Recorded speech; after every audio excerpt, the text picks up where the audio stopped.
I'm Doug Llewellyn for CUTV News. Today, we are going to be talking with someone absolutely fascinating who deals with subjects that will amaze you. They absolutely amaze me. For example, did you realize that you have angels around you most all the time? Apparently, from what our guest says, each one of us has angels who have been assigned to us from the day we were first born. In addition to that, our guest deals with subjects like past lives. We also are supposed to have had many past lives. Barbara is not a strange, unusual lady. I've had the chance to interview her several times on radio, and she is for real. She had an amazing career in the corporate world for 30 years before she discovered the angelic world. And that's what brought all of this about. She's the founder of Angel Connections, and she has an amazing website, which I think you're going to find fascinating if you refer to it, and we'll tell you more about it. But first, I'd like you to meet her now. Her name is Barbara Hardie, and Barbara, it's a delight to be sitting next to you. Thank you. It's a delight to be here. I'm so excited. Well, look, I am too. I've talked about you and with you, and I've been amazed about what we talked about on the radio. Let's talk first about this business of angels. A lot of people don't believe in angels. I mean, you see angels on Christmas cards, you know, the holiday season, and that's about as far as it goes.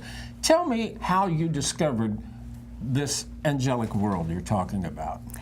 Well, when I was in the corporate world, I had a very bad day. I went home, I asked God to help me to find inner peace, and God is the one who led me to connecting with the angels and then afterwards helping other people. I should point out, Barbara has written several books.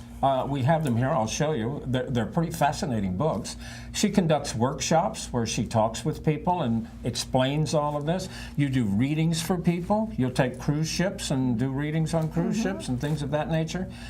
You're really into areas that a lot of people find mysterious. Let me ask you a question. There are a number of questions that I want to ask you, but how do you think your life has been improved by connecting with angels?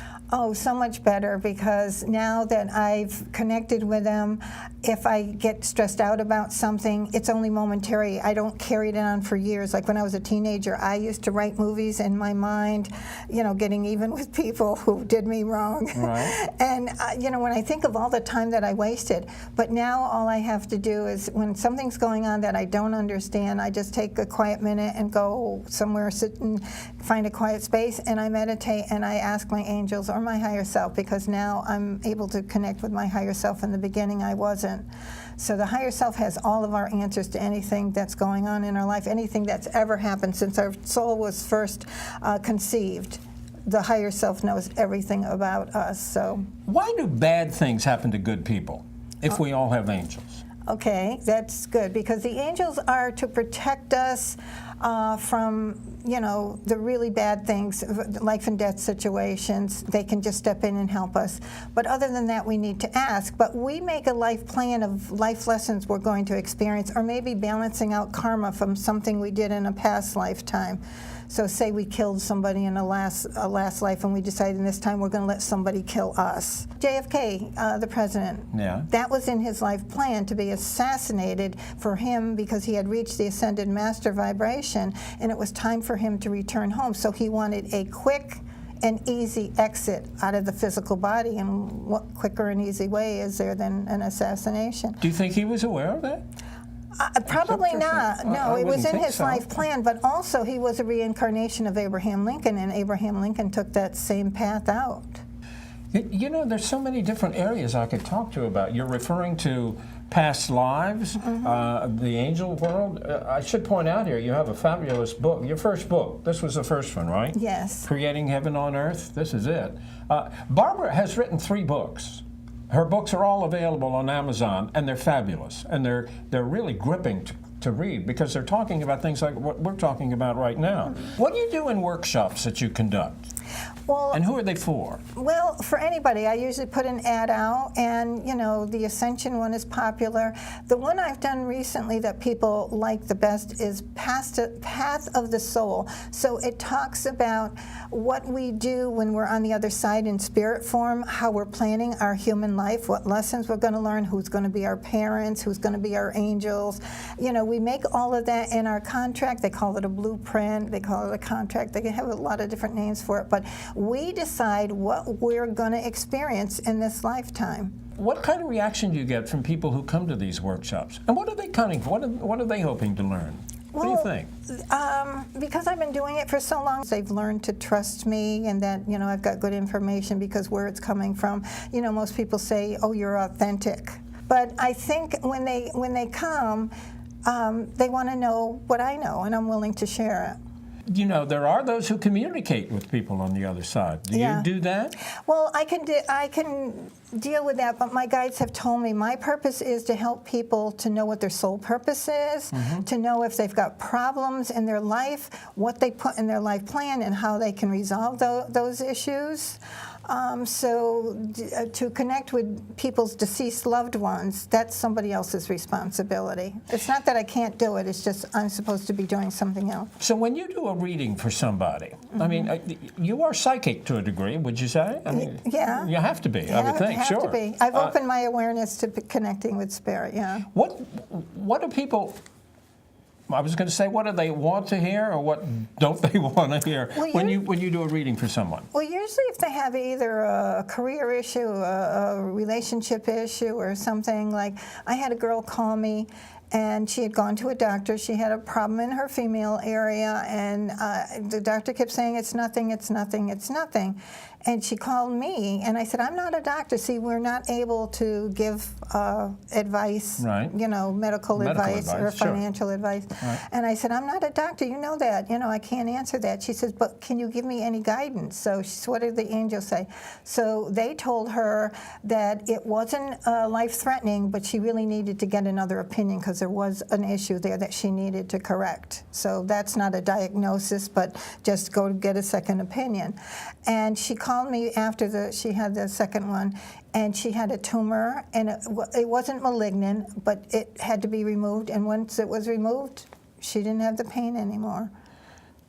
And if somebody calls me and wants a reading right on the spot, I need to call them back in like maybe 15, 20 minutes because I groom my energy. I make sure my angelic guidance are there for me to be. I can't tell anybody anything if my angelic guidance isn't there to provide the information. And do you have to be with them?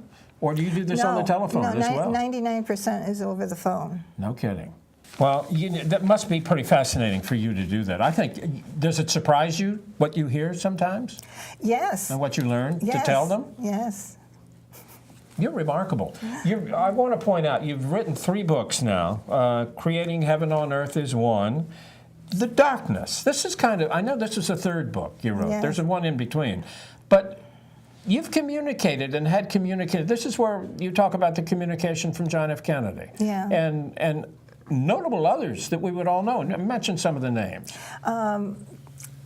Robin Williams came 3 times. What did you... I don't know if you can devote what you heard from Robin Williams. Well, it's in there, so... Okay, folks. Want to hear from Robin Williams? You got to get the book. But no, he said that he did not commit suicide. He did not hang himself. That it was the Illuminati. I don't think he used the word Illuminati, but that's my interpretation. The Committee of 300 is the committee that oversees the entertainment industry. Yeah. And Michael Jackson went the same way. They set him up with all that negative press we saw, the cabal. John Lennon? John Lennon, he, shooting, again, because he, in England, connected with a spaceship, and they gave him information, and he wanted to share it, and they said, oh, no. And they said that it would hurt his reputation. And then he got to the point he didn't care because the information he was getting from those in the spaceships was really good stuff, and it was helping him. So he started spreading the word, and that's what got him killed. Princess Diana, another one, right? Right. She, and Marilyn Monroe. And Marilyn, I was just going to say that. Yeah. So they were all done away with by the Illuminati in one department or another. Do you explain this in the book, what the Illuminati is? And you go into all of those different... Are you shocked at what you're doing right now compared to the corporate world job you were doing 30 years ago? Yes. With this book, now the other two I had been doing classes on, and it was easy writing because I just put in there what I did, and then this one was held up because Whitney Houston had to give me. This one? You're talking about darkness? No, Whitney Houston is in this Soul one. releasement. What's that all about? Well, that's about, when someone dies, if their physical body is buried or cremated and their soul stays earthbound, it's called a ghost. It's called a lost soul. Okay. But anyway, my guidance held me up from finishing the book because they said it wasn't finished, but I put in there everything I knew and everything they had given me. Right. I had to wait for Whitney Houston to die because she was going to be the example. First of all, she did commit suicide. It wasn't an accidental drowning. And she attached to her daughter's energy because when she realized she had consciousness, she went to seek out her daughter and she hugged her, and when she hugged her, she stayed attached to her energy. So that's when Jesus asked me to connect with her and get her to the light. Well, because she didn't know me, we never had a connection. I had a hard time connecting with her. So finally I said to Jesus, you need to help me because I can't. So he acted as the middle guy. He brought her energy to me. Same with Robin Williams. He did the same thing. I used him as an example. I was teaching a class for the church that I'm ordained at about, they've included this into their service that they're providing to the members of the church, soul releasement, because it's a very common problem. But anyway, she and I have become very good friends, and she communicates with me from time to time just to say hello and how things are going. But she gave me the thing about committing suicide, attaching to her daughter, going to the resting area, and then from there Jesus brought her into where she belonged, and then he showed her that if she hadn't committed suicide, that there was a higher level she could have gotten to. So he took her there to show her that the next time she has a lifetime, that she's going to make it, and she's given me a promise that she's not going to do herself in the next time. This is just wonderful stuff. What do you do with your website? What's the angelconnections.com? Okay, well, I've got all my products and my services there, and my bio, and I've got the radio show, recordings of the radio shows, and some videos that I've done, so hopefully I'll post this one to it as well. Right. But just so that people know if they want my services, and a lot of people call from all over the country, and I go, well, usually it's a referral, a word of mouth, and I'll say, well, how do you know about me? Well, I searched the website. Not too many people do the soul releasement stuff, that's why. So, Angel Connections, plural, angelconnections.com. Right. And that's where you can find out all of the information you need to know about Barbara, how to get in touch with her, how to get her books, which again, they're available on Amazon. If you've been fascinated by any of this, you certainly would want to read some of her books because they will fascinate you even more. Barbara, I wish we had more time because you are amazing, an amazing lady, one of the most interesting people I've ever talked with. And I've talked with a lot of interesting people. So thank you for sharing this time with us. Well, thank you for spending time. I enjoyed it. It's been wonderful.